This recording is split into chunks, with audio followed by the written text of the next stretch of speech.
When I first came to Bethany a couple years ago and I had members showing me around the area, we drove past Trinity, and the first thing they said to me was, if there's any emergency, do not come to this hospital.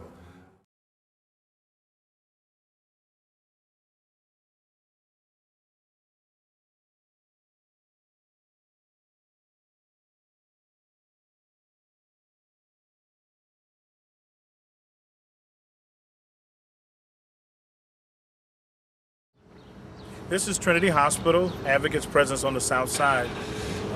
We have seen over the years a decrease in services. Particularly, we had a detox center here for 30 beds that over 10 years ago was cut down because, well, no one knows why, I guess lack of funds.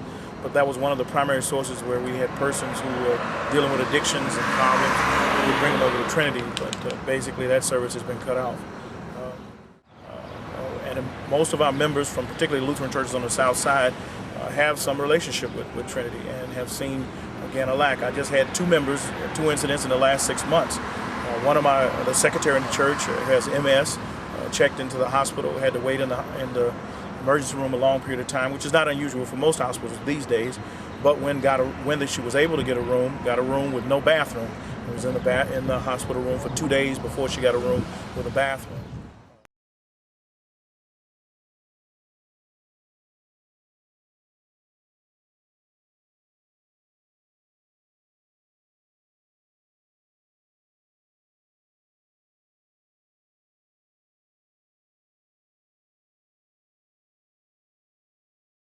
I feel that there has been a strategic plan to disinvest in the city hospitals.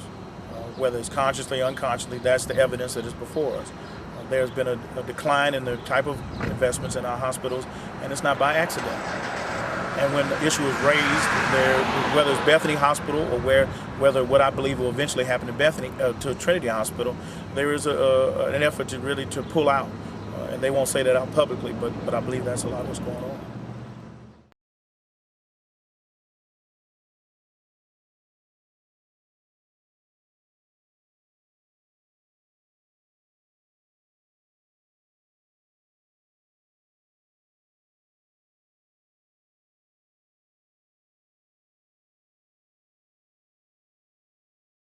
Whenever you start building a church, one of the first things you look for are the resources that are around you. Up the street, we have Advocate South Suburban Hospital, this wonderful resource.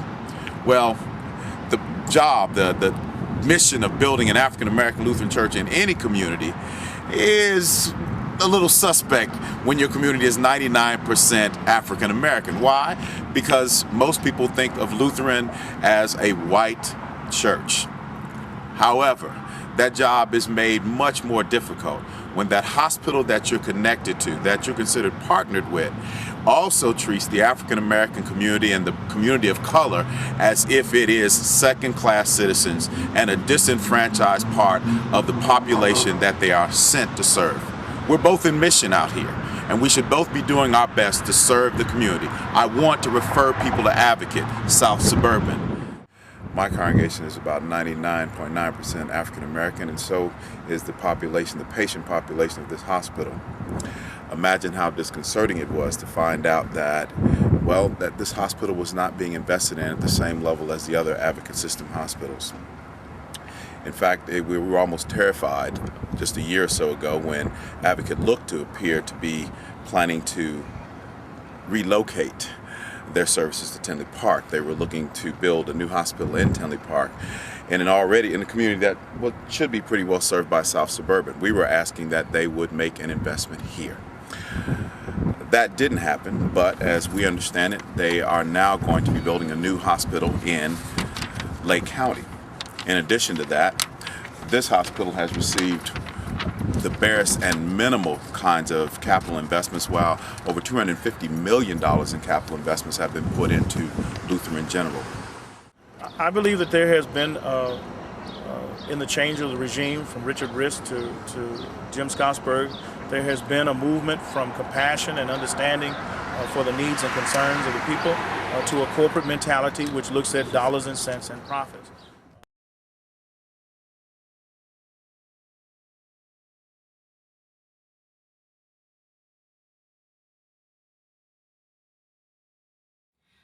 In 2004, you might remember that at Synod Assembly, we agreed that the bishop would appoint a task force to help us get a handle on our relationship with Advocate Hospital Systems, our ministry in our synod.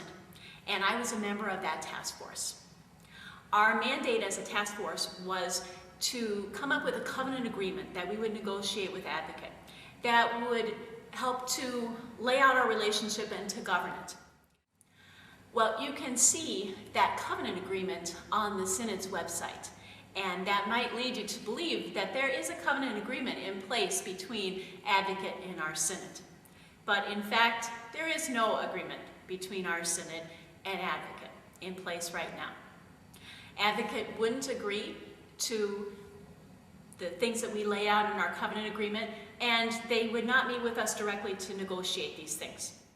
Without a covenant agreement of any kind, and without a members board, our synod has no possibility of any kind of oversight of this huge ministry of Advocate that is only operating on our synod territory. The members of the board are ELCA Lutherans, but they're chosen by the board, and they are really only accountable to the board. They're not accountable to our church.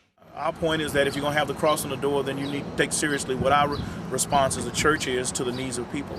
But if you're not going to respond to the needs of people, and if you're not going to respect the desires and the concerns and address the concerns of those who do not have insurance, who are underinsured, who have needs, then you need to take the cross off the door and no longer call it a church-based or faith-based organization, but call it what it is, a corporate entity that seeks dollars and cents over lives and people.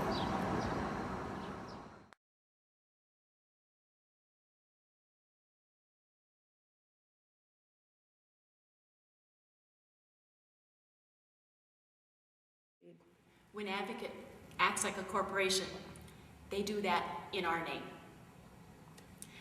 At Synod Assembly, we'll have an opportunity to change this relationship that we have right now with Advocate and change it for the better. This summer, I'd ask you to support the 2 resolutions that are being offered before you. They'll give us a chance to make our relationship with Advocate accountable, transparent, and one that we can be proud of as a synod.